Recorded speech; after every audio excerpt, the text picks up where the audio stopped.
మిత్రమా, బరువు మోసిన హృదయానికి అర్థమవుతుంది బ్రతుకు మార్చే విధానం. నీ ప్రాణం పోతున్నా నీ ప్రయత్నాన్ని అస్సలు ఆపకు. ఒకవేళ నువ్వు నీ ప్రయత్నం ఆపావు అంటే నీ ప్రాణం పోయినట్టే లెక్క. 1000 మైళ్ళ ప్రయాణం కూడా ఒక్క అడుగుతోనే మొదలవుతుంది. కోట్ల రూపాయల సంపద కూడా ఒక్క రూపాయితోనే మొదలవుతుంది. అలాగే మన గెలుపు కూడా ఒక్క మంచి ఆలోచన, ఆచరణతోనే శ్రీకారం చుట్టుకుంటుంది. ఒక మనిషి తన ఆధీనంలో కాకుండా ఎదుటి మనిషి ఆధీనంలో బ్రతకటమే నిజమైన బానిసత్వం. ఓటమి నుండి గుణపాఠాన్ని మాత్రమే నేర్చుకో. ఓడిపోయాను అని నీ ఆత్మవిశ్వాసాన్ని కోల్పోకు. ఎందుకంటే నమ్మకాన్ని కోల్పోవటమే నిజమైన ఓటమి. జరిగిపోయిన దాని గురించి ఎప్పుడూ చింతించకు. ఎందుకంటే మనకు జరిగే మంచి మనకు ఆనందాన్ని ఇస్తే, జరిగిన చెడు అనుభవాన్ని ఇస్తుంది. ఉన్నత లక్ష్యాలను సాధించే క్రమంలో తాత్కాలిక ఆనందాలను త్యాగం చేయవలసిందే. ఎన్నోసార్లు ఓడిపోయాను, ప్రస్తుతం ఓటమిలోనే ఉన్నా. అవకాశం వచ్చిన ప్రతిసారి ప్రయత్నిస్తున్నా. మరో 100 సార్లు ఓడిపోవటానికైనా సిద్ధమే, ఆ ఒక్క గెలుపు పొందటానికి. విజేతలకు ఉన్న అసలైన సవాలు తిరిగి తమ విజయాన్ని నిలబెట్టుకోవటమే. ఎప్పుడూ నీ బలాన్ని మరియు సామర్థ్యాన్ని మాత్రమే నమ్ము. అంతకు మించి నీ నీడను కూడా నమ్మకు. ఎవరు చుట్టం, ఎవరు పక్కం, ఎవడికి వాడే స్వార్థం. ఆప్యాయత, ఆత్మీయత అంతా బూటకం. అవసరానికో మాట, అది నెరవేరటంతో టాటా. ధనముంటే లేదు గుణం, గుణముంటే లేదు ధనం. ఆప్తులు ఎవరు, ఆత్మీయులు ఎవరు, నిందవేయని బంధువులెవరు. కష్టం వచ్చినా నష్టం వచ్చినా నీ వెంట నిలిచేది ఒక్కటే, అదే నీ నీడ. మిత్రమా, పోయిన దానికోసం, పోగొట్టుకున్న దానికోసం వెతకకు. ఎందుకంటే పోయింది అంటే దానికి నువ్వు అవసరం లేదని, పోగొట్టుకున్నావు అంటే నీకు అది అవసరం లేదు. అది వస్తువైనా, మనిషి అయినా, బంధువైనా, ఇంకేదైనా సరే. ఆవేశంలో అన్ని అబద్ధాలే కనిపిస్తాయి. ఆలోచించి చూస్తేనే నిజాలు బయటపడతాయి. నా అదృష్టానికి నేనే కర్తను, నా ఆత్మనావకి నేనే సరంగును. మన శక్తి కన్నా సహనం ఎక్కువ ఫలితాలను ఇస్తుంది. సహనంగా, ఓపికగా ఉండటం అనేది ఎంత కష్టంగా ఉంటుందో దానివల్ల వచ్చే ప్రతిఫలం అంత మధురంగా ఉంటుంది. నిర్ణయం తీసుకున్నాక దారి ఎలా ఉన్నా గమ్యం చేరాల్సిందే. శ్రమ నీ ఆయుధమైతే విజయం నీ బానిస అవుతుంది. విలువైన బాధ్యతలు మోసిన వాళ్లే విలువైన మాటలు చెప్పగలరు. చిన్న పనే కదా అని నిర్లక్ష్యం చేయకండి. చిన్న విత్తనం నుండే మహావృక్షం ఉద్భవిస్తుందని మరువకండి. ఏదీ శాశ్వతం కాదు. అది గెలుపైనా, ఓటమైనా, దుఃఖమైనా, బాధైనా. ఇది గుర్తు చేసుకుంటే మనం ఎప్పుడూ సంయమనంతో ఉండగలము. చేసే పనిని దైవంగా భావిస్తే ఏదో ఒక రోజు అదే జ్యోతిలా నీకు వెలుగునిస్తుంది. ఒకరికి మంచి చేయకపోయినా పర్వాలేదు, కానీ చెడు మాత్రం ఎప్పటికీ చేయకు. నాకు పగలు సూర్యుడు, రాత్రి చంద్రుడు ఉన్నాడు. నేను పేదవాడిని ఎలా అవుతాను? పర్వతాలు పిడ్డి చేసే సమయం రాని, 1,00,000 కష్టాలు ఒక్కసారిగా రాని, 1,000,000 సార్లు గుండెలు పగలని, ఈ ప్రపంచమే కలిసి నిన్ను ఒంటరిదాన్ని చేయని, చివరికి ఆ కాలయముడే వచ్చి నీ ముందు నిలబడని. ఓ ధీర హృదయుడా, చెదరకు బెదరకు. నీ వద్ద అద్భుతమైన ఆయుధం ఉంది. అదే నీ ఆత్మవిశ్వాసం. ఒంటరితనాన్ని మించిన స్నేహితుడు ఉండడు. ఒంటరితనమే అన్నీ నేర్పిస్తుంది. నీ దగ్గర పైసా లేనప్పుడు, నీ తోడంటూ ఎవరూ రానప్పుడు నేను అనే భావన చాలా భారంగా, బంధం అనే పదం చాలా చిన్నదిగా కనిపిస్తుంది. మిత్రమా, రేపు చేయాల్సిన పనిని ఈరోజే చేయి. ఈరోజు చేయాల్సిన పనిని ఇప్పుడే చేయి. మీకు నచ్చిన పని మీరు బాగానే చేస్తారు, కానీ ప్రతి పని మీకు నచ్చేట్లు చేయటమే విజయ రహస్యం.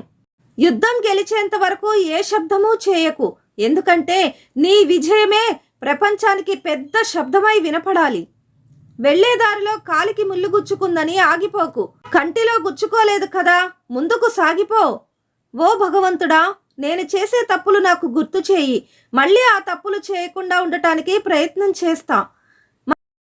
మనం ఏదైనా ఒక పని చేస్తే అది మనకంటే బాగా ఇంకెవరూ చేయటానికి వీలు ఉండకూడదు. చదివినప్పుడు వచ్చిన గెలుపు కన్నా గాయం తగిలిన తర్వాత చదివితే వచ్చే గెలుపు గంభీరంగా ఉంటుంది. మిత్రమా, తప్పు చేశాను అని బాధపడుతూ సమయాన్ని వృధా చేయకు.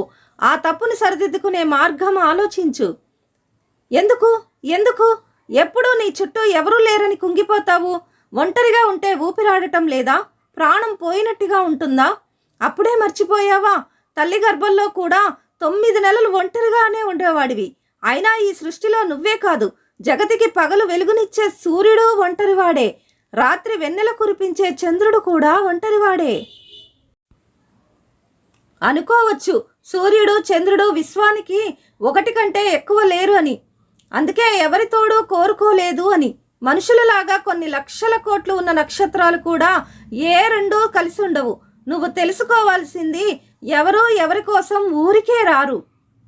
వచ్చేంత తీరుకున్నోళ్ళు కూడా లేరిక్కడ. నీ కన్నీళ్లకు దోసిళ్ళు పట్టడానికి వేరే చేతులు రావు, నువ్వే తుడుచుకోవాలి. వీలైనంత వరకు నీ కష్టాన్ని కన్నీళ్లకు తెలియనివ్వకు. ఒంటరితనంలో కూడా ఆనందాన్ని వెతుక్కో. మనసుకు నచ్చిన పని చేసుకో. నీకోసం ఎప్పుడో చాలా పుస్తకాలు రాసి వెళ్ళిపోయారు ఎందరో మహానుభావులు. ఒక్కసారి అవి తిరగేసి చూడు, మళ్ళీ నీకు నువ్వు దొరుకుతావేమో చూడు. అంతేకాని ఇలా ఎప్పుడూ కర్రపై ఆధారపడే తీగ చెట్టులాగా మాత్రం అస్సలు ఉండకు. ఒక నాయకుడు ఎలా ఉంటే అతడి సైన్యం రాజ్యం కూడా అలాగే ఉంటుంది.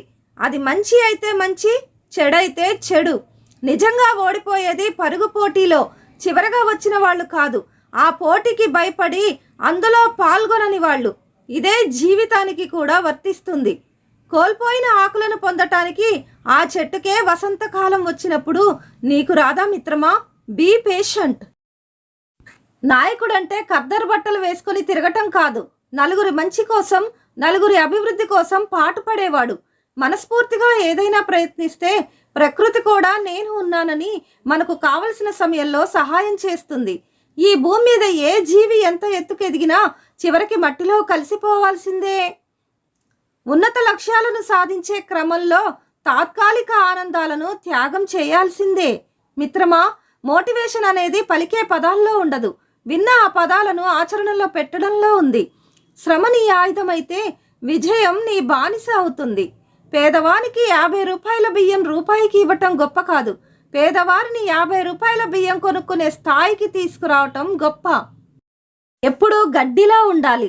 ఎంతమంది తొక్కినా, ఎంతమంది పీకి పారేసినా మళ్ళీ ఎదిగి చూపించాలి. మనల్ని ప్రేమించే వారిని ప్రేమించటం అందరూ చేస్తారు, కానీ నిన్ను ద్వేషించే వారిని ఒక్కసారి ప్రేమించి చూడు, ఈ ప్రపంచమే నిన్ను ప్రేమిస్తుంది. నీ విజయం మొదలయ్యేది నీ ఆలోచన నుంచే. ప్రతి ఒక్కరి జీవితం ఒక పుస్తకం, అందులో రాసుకున్న ఒక పేజీ మాత్రమే కష్టాలు, బాధలు. జీవితం మారాలి అంటే పేజీ కూడా మారాల్సిందే. మన జీవితంలో ఎన్ని పేజీలు మారితే మన పుస్తకం అంత గొప్పగా అవుతుందని మర్చిపోకు. పేదవాడిగా పుట్టటం నీ తప్పు కాదు, కానీ పేదవాడిగా చనిపోతే అది ఖచ్చితంగా నీ తప్పే. గెలుపు 10 మందితో మాట్లాడిస్తుంది, ఓటమి నిన్ను నీతో మాట్లాడిస్తుంది. 10 మంది మాటలు నీకు ఎప్పుడూ తోడుండవు. నువ్వు ఓటమిలో మాట్లాడుకునే మాటే నీతో ఉంటుంది. భయపడి అన్నీ మూసేసి ఇంట్లోనే కూర్చుంటే గెలుపు కొట్టే తలుపు చప్పుడు ఎలా వినిపిస్తుంది? గొప్ప గొప్ప విజయాలన్నీ హేళనతోనే మొదలవుతాయని మర్చిపోకు. వయసు ఉన్నప్పుడు కష్టపడటానికి సిగ్గుపడితే వయసు మీద పడ్డాక బ్రతకటానికి సిగ్గుపడవలసి వస్తుంది. నీ బలం ఎవ్వరికీ తెలియకపోయినా పర్వాలేదు, బ్రతికేయచ్చు. కానీ నీ బలహీనతను ఎవ్వరికీ తెలియనివ్వకు, బ్రతకనివ్వరు. విషానికి పాలు పోసి అన్యాయానికి పదవులు ఇచ్చే కాలంలో బ్రతుకుతున్నాము. న్యాయం ఎక్కడ ఉంది ఈ సమాజంలో? విలువలేని చోట విలువ కోసం ప్రయత్నించటం ఉన్న విలువను పోగొట్టుకోవటమే అవుతుంది. మిత్రమా, జీవితాన్ని ఆశించి చూడు, నీకు ప్రపంచం గొప్పగా కనపడుతుంది. ఆశగా శ్వాసించి చూడు, నీ మనస్సే నీకు ఆయుధంలా కనిపిస్తుంది. మనం రికార్డు చేసిన వాయిస్లో కూడా వేవ్ ఉంటుంది. ఆ వేవ్ కూడా పడినా పైకి లేస్తుంది. పరులకు మనం నచ్చితే అందం, మనల్ని మనం ఇష్టపడితే ఆనందం. అందం కన్నా ఆనందం మిన్న. ఏమంటారు మిత్రమా? క్లిష్ట పరిస్థితుల్లో ధైర్యంగా నిలబడితే మన కష్టం నిష్ఫలం కాదు. ఉపవాసం చేస్తేనే దేవుడు సంపద ఇస్తాడు అనుకుంటే ఒక్క పూట తిండలేక అలమటిస్తున్న ప్రతి ఒక్కరూ ఎప్పుడో ధనవంతులు అవ్వాలి. మిత్రమా, లక్ష్యం ఉన్నవాడు గడ్డి పరకను కూడా బ్రహ్మాస్త్రంలో వాడుకుంటాడు.